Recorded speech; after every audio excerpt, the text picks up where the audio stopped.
Hi! Hello! నమస్తే. అస్సలామలైకుం. అందరూ ఎలా ఉన్నారు? మేమైతే చాలా బాగున్నాము. మీరెలా ఉన్నారనేది నాకైతే కామెంట్ బాక్స్‌లో కామెంట్ చేయండి. ఇంకెవరైనా ఫస్ట్ టైం వ్లాగ్ చూస్తుంటే మాత్రం తప్పకుండా లైక్ చేసి, షేర్ చేసి, సబ్స్క్రైబ్ చేయండి. ఇక్కడైతే నేను డే రొటీన్ వ్లాగ్ షేర్ చేస్తూ ఉన్నాను. చాలా సింపుల్ వ్లాగ్. సో, ఇంకా మార్నింగ్ బ్రేక్‌ఫాస్ట్, ఇంకా లంచ్ ఇవన్నీ ప్రిపేర్ చేయాలి కదా! సో, అందుకని చెప్పేసి ఇక్కడ మీల్ మేకర్ కర్రీ చేద్దామని మీల్ మేకర్ కోసం అయితే తీసుకుంటూ ఉన్నాననమాట. అంటే ఆల్రెడీ నేను అన్ని డబ్బాలలో వేసి పెట్టుకుంటాను. ఇంకా మిగిలిపోయిన ప్యాకెట్స్ అవన్నీ ఉంటాయి కదా! సో, ఇలాంటి జర్మన్ డబ్బాలలో, స్టీల్ డబ్బాలలో వేసేసి ఇంకా కింద అయితే పెట్టేసుకుంటాననమాట. అయితే ఆ డబ్బాల్లో కొన్నే ఉన్నాయని ఇంకొన్ని వేద్దాంలే అన్నట్లు తీసేసి వేస్తూ ఉన్నాను. సో, అదనమాట. వేసేసి ఇంకా మీల్ మేకర్ కర్రీ అయితే చేస్తాను. దాంతో పాటు పరోటాలనమాట. పరాటా అండ్ పరోటాకి చాలా డిఫరెన్స్ ఉందంట. అందుకని చెప్పేసి చెప్తూ ఉన్నాననమాట. సో, పరోటా ఇంకా మీల్ మేకర్ కర్రీ అనమాట లంచ్ బాక్స్‌లోకి. ఇంకా బ్రేక్‌ఫాస్ట్ వచ్చేసి బోండాలైతే వేస్తున్నాను. మైసూర్ బోండా. అది కూడా ఏంటి అంటే ఉద్దిపిండి అదే మినపప్పు పిండి ఉంటుంది కదా! సో, ఆ పిండి వేసి ఇంకా మనం రెగ్యులర్‌గా మైదా, పెరుగు వేసి చేసుకుంటాం కదా! అలా అయితే వేస్తూ ఉన్నాను. అయితే ఏమైంది అంటే ముందు రోజే నేను తడిపి పెట్టేసుకున్నాను. అంటే ఇంక ఇప్పుడు ఎండాకాలం కదా! చాలా ఫర్మెంట్ అయిపోయిందనమాట. ఫస్ట్ ఒక వాయి వేస్తే మొత్తము పుల్లగా అంటే పుల్లగొచ్చాయి. అస్సలు తినేకే కాలేదు. ఇంకా నేను చట్నీ ఇవంతా రెడీ చేసుకున్నాను. మళ్ళీ వేరే బ్రేక్‌ఫాస్ట్ ఏం చేయాలి అని అనుకొని దాని తర్వాత సర్లే ఇంకొంచెం ఈ మైదా పిండి వేసి చేద్దామన్నట్టు ఇంకొంచెం మైదా పిండి వేసి చేస్తే పర్ఫెక్ట్‌గా అయితే బోండాలైతే వచ్చాయన్నమాట. బట్ టేస్ట్ అయితే డిఫరెంట్‌గా ఉంటుంది. మనం బయట స్ట్రీట్ స్టైల్‌లో తిన్నట్లు కాకోకుండా ఇది ఏంటంటే నేను మినపప్పు పిండి వేశాను కాబట్టి కొంచెం డిఫరెంట్‌గా ఉంటుందన్నమాట. సో, అది అయినా కూడా బావుంటది. మనకి రెగ్యులర్‌గా మేదు వడ తింటూ ఉంటాం కదా! సో, అట్లా అంటే మరీ అంత అదే టేస్ట్ కాకుండా కాస్త డిఫరెంట్‌గా ఉంటుంది. సో, అది అండ్ ఇక్కడ వచ్చేసి నేను పరోటాలకి పిండి అయితే తడుపుతూ ఉన్నాననమాట. పరోటా పిండి ఏంటి అంటే మనము లైక్ మైదా పిండి తీసుకొని అంటే పరోటాలకి మైదా పిండి అయితేనే బావుంటుంది. గోధుమ పిండితో అయినా చేసుకోవచ్చు. ఇంకా రెగ్యులర్‌గా చపాతీలు చేస్తూనే ఉంటాను కదా! మళ్ళీ గోధుమ పిండితో ఎందుకు కొంచెం లంచ్ బాక్స్‌లలో కూడా స్పెషల్‌గా ఉంటే బావుంటుందిలే అన్నట్లయితే చేశాననమాట. అండ్ నార్మల్‌గా అయితే నదీమ్ అంత ఇష్టపడరు. లైక్ జస్ట్ చపాతీ ఇంకా ఏదైనా కూర అంటే సింపుల్‌గా ఉండడానికి ఇష్టపడతారనమాట. కానీ ఏంటంటే నేనే చెప్తూ ఉంటాను కాస్త డిఫరెంట్‌గా మళ్ళీ నైట్ టైమ్స్ హెవీగా తినకుండా ఉంటుంది కదా! అన్నట్లు లంచ్ బాక్స్‌లోనే మంచిగా తీసుకెళ్తే బెస్ట్ కదా! అన్నట్లయితే నేను ఇంకా పెడుతూ ఉన్నాననమాట. ఇప్పటి నుంచి పెడతాను తీసుకెళ్ళనైతే చెప్పాను. సో, అది అండ్ ఇక్కడ వచ్చేసి నేను పరోటాలకి మైదా పిండిలో పెరుగు, రుచికి సరిపడినంత ఉప్పు అనమాట. అంటే ఉప్పు అంటే నార్మల్‌గా కొంచెం లైట్‌గా వేస్తే సరిపోతుంది. అందులోనే లైట్‌గా షుగర్ వేసేసి కలిపేసుకొని ఇంకా వాటర్ అడ్జస్ట్ చేసేసుకుంటూ కలుపుకోవాలి. సో, కలిపేసుకొని ఒక 15 మినిట్స్ అయినా పక్కన పెట్టుకోవాలనమాట. పెరుగు వేసుకోవడం వల్ల ఏంటంటే చాలా మెత్తగా ఉంటాయి పరోటాలు. మనము మార్నింగ్ చేసి నైట్ వరకు పెట్టినా కూడా చాలా అంటే చాలా మెత్తగా ఉంటాయి. అదే పెరుగు లేకుండా పరోటాలు చేస్తే ఆయిల్ ఉంటుంది కదా! దానివల్ల గట్టిగా అయిపోయే ఛాన్సెస్ ఉంటాయి. అండ్ ఇదే పిండితో అంటే ఇప్పుడు మనం పెరుగు ఇదంతా వేసుకొని తడుపుకున్నాం కదా! ఇదే పిండితో పూరీలు చేసుకున్నా కూడా చోలే భటూరేలో భటూరే ఉంటుంది కదా! అలా ఉంటుందనమాట. సో, ఎప్పుడైనా భటూరేలు ట్రై చేయాలనుకునే వాళ్ళు పెరుగు ఇంకా లైట్‌గా షుగర్ వేసి కలుపుకొని ఇట్లా చేసుకున్నాము అంటే అది కూడా మనము కొంచెం టైం ఎక్కువ పట్టిందనుకోండి. ఫర్ సపోజ్ ఇప్పుడు నానబెట్టాను కదా! నెక్స్ట్ డే చేసుకున్నాను అంటే భటూరేలు పొంగుతూ వస్తాయి. మనకి ఈస్ట్ కానీ లేదంటే వంట సోడా కానీ ఏం అవసరం ఉండదు భటూరే పొంగాలంటే. సో, అది ఇంక ఇక్కడ చూస్తున్నారా పరోటాలకి ఏం చేస్తున్నాను అంటే ఈ పరోటాలు నార్మల్‌గా అయితే ఎక్కువ ఆయిల్‌తోనే చేస్తారు. బట్ నేనేంటంటే ఎక్కువ ఆయిల్ ఎందుకులే అన్నట్లు ఫస్ట్ పిండితోనే అంటే తిక్కేసుకొని పల్చగా తిక్కుకోననమాట. పల్చగా తిక్కుకుంటే మనకి లేయర్స్ అనేటివి బాగొస్తాయి. పల్చగా తిక్కేసుకొని దాని మీద ఆయిల్ అప్లై చేయాలి. ఆయిల్ అప్లై చేసి దాని మీద మళ్ళీ పొడిపిండి ఉంటుంది కదా! సో, పొడిపిండి వేసేసి ఇంకిప్పుడు చూస్తున్నారు కదా! సో, మనం విసనకర్ర చేసుకుంటాం చూడండి.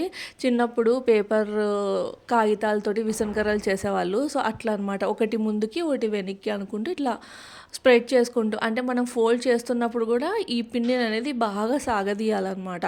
ఇట్లా ఫోల్డింగ్ చేసేసుకొని ఇప్పుడు నేను చూపిస్తున్నాను చూస్తున్నారా? అట్లా మొత్తం ఎంత మనం సాగదీస్తే అంత బాగా వస్తాయి పరోటాలు. మనం బయట చూసామనుకోండి ఇట్లా నేనైతే ఇప్పుడు చపాతీ చేసే పీట మీద అయితే చేస్తున్నాను కదా! నార్మల్‌గా అయితే ఇట్లా బండ ఉంటుంది కదా! దాన్ని క్లీన్ చేసేసి దాని మీద చేస్తారు. ఎందుకో నాకు దాని మీద చేయాలంటే అంత కన్వీనియంట్‌గా అనిపించదు. అంటే నీట్‌గా ఉన్నా కూడా ఎందుకో అంత నచ్చదనమాట. ఇంక ఎప్పుడైనా తప్పదు అన్న పరిస్థితుల్లోనే ఎప్పుడో ఒకసారి అది కూడా అన్నప్పుడు మాత్రం తప్ప ఆల్మోస్ట్ దీని మీద చేయడానికే ఇష్టపడతాను. సైజ్ ఎలా వస్తే ఏంటి, టేస్టు బావుంటే చాలు కదా అన్నట్లు నేనైతే ఇంకా దీని మీదే ఎంత మనకి వీలైతే అంత స్ప్రెడ్ చేసేసుకొని, ఇంకా ఇప్పుడేంటంటే అంటే ఇప్పుడు కాల్చుకునేటప్పుడు ఫస్ట్ ఇవన్నీ మనం రెడీ చేసుకొని పెట్టుకున్నాము అంటే, ఇంకా కాల్చుకోవడం ఈజీ అనమాట. ఫాస్ట్‌గా కాల్చేసుకోవచ్చు.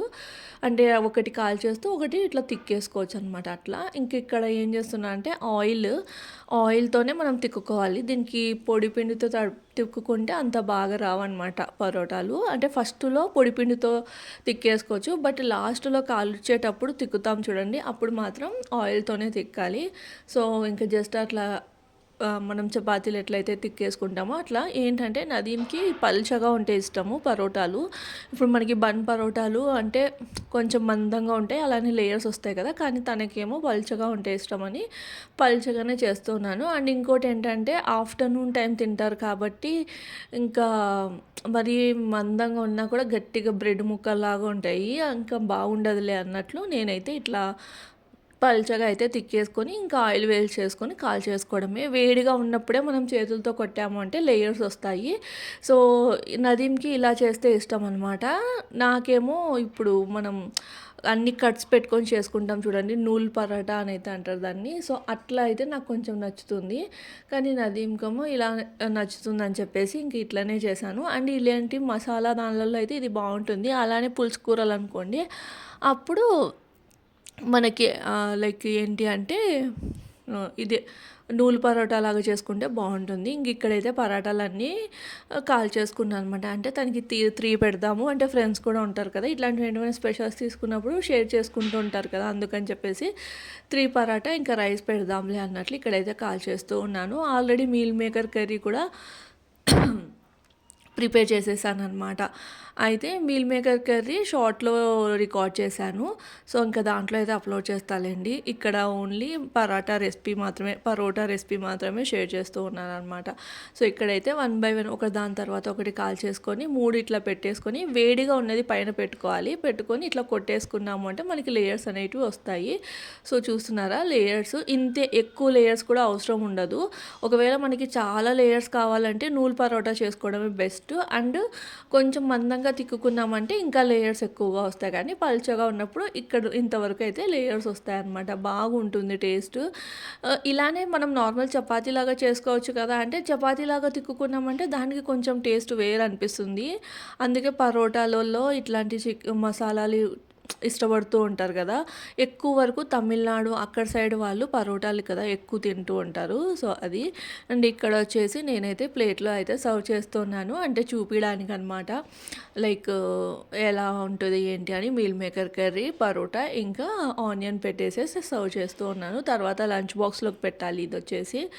సో, ఇదనమాట. లైక్ ఏంటి అంటే లంచ్ రెసిపీ వచ్చేసి ఇంకా బ్రేక్‌ఫాస్ట్‌లోకి చెప్పాను కదా! బోండాలైతే వేస్తూ ఉన్నానని. బోండాలలోకి టమాటో చట్నీ అయితే చేశాను. అలానే ఇంకా కొబ్బరి చట్నీ ఉందనమాట. ఇంకా అది వేసేసుకొని తినేస్తాము.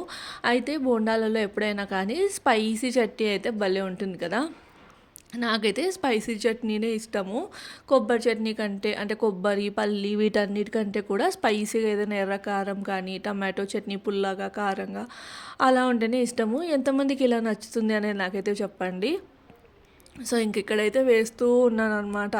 ఎగ్జాక్ట్‌గా మైసూర్ బోండాలాగా ట్రై చేయాలని ఎన్ని సార్లు ప్రయత్నిస్తానో కాస్త అటో ఇటో డిఫరెన్స్ అనేది వస్తూనే ఉంటది. నాకేంటంటే బయట మనకి హైదరాబాద్‌లో స్ట్రీట్‌లో ఎట్లా దొరుకుతాయి అట్లా చేయాలని ఇష్టము. కానీ అట్లా ఎప్పుడూ కుదరలేదు. అంత పర్ఫెక్ట్‌గా రౌండ్‌గా రావడం కానీ, ఇట్లాంటి చిన్న చిన్న తోకలు ఇట్లాంటివి వస్తూనే ఉంటాయి. పర్ఫెక్ట్‌గా రౌండ్ అయితే ఎప్పుడూ రాలేదు. అంటే వచ్చినాయి అనుకోండి ఎందుకో టేస్ట్ కాస్త డిఫరెంట్‌గానే అనిపిస్తది. ఉంటది. మరి ఆహ్, ఎన్నో వీడియోస్ చూసాను. అన్ని దాన్లలో పెరుగు, వంట సోడా, ఇంకా మైదా పిండి ఇది వేస్ట్ చేయమని చెప్తారు. అదే వేస్ట్ చేసినా కూడా ఏదో ఒక డిఫరెన్స్ అయితే కంపల్సరీగా ఉంటుంది. మేబీ మైదాలో డిఫరెన్స్ ఉండొచ్చనుకోండి. ఇంకా అది మనం చెప్పలేం కదా! సో, అది. ఇప్పుడు ఇది చూడ్డానికేమో మంచిగా బోండాలు బాగా కనిపిస్తున్నాయి కదా! టేస్ట్ అయితే మాత్రం డిఫరెంట్‌గా ఉంది. ఇందులో వచ్చేసి నేను ఇది ఆహ్, అదే ఉద్దిపిండి, మినపప్పు పిండి అయితే వేశాననమాట. సో, ఇక్కడ బ్రేక్‌ఫాస్ట్ అనమాట. ఆహ్, బోండా, ఇంకా కొబ్బరి చట్నీ, అలానే టమాటో చట్నీ. టేస్ట్ అయితే సూపర్‌గా ఉండే. ఇంకా దాని తర్వాత నేను ఎక్కువ రికార్డింగ్ అయితే ఏం చేయలేదు. కాస్త వేరే పని ఉండడం వల్ల బయటికైతే వెళ్ళుంటి. ఇంక ఇదొచ్చేసి నైట్ డిన్నర్ కోసము. నైట్ డిన్నర్ కోసం వస్తూనే ప్రాన్స్ ఆల్రెడీ డీప్ ఫ్రిడ్జ్‌లోంచి తీసి పెట్టి వెళ్ళాము బయటికైతే. ఇంకా వస్తూనే ఫాస్ట్‌గా వీడియో కూడా రికార్డ్ చేసుకోలేదు. లాస్ట్‌లో గుర్తొచ్చిందనమాట. ఇంకప్పుడైతే కొంచెం రికార్డ్ చేసేసాను. సో, ఇక్కడైతే ప్రాన్స్ ఫ్రై అయితే రెడీ చేసేసాననమాట.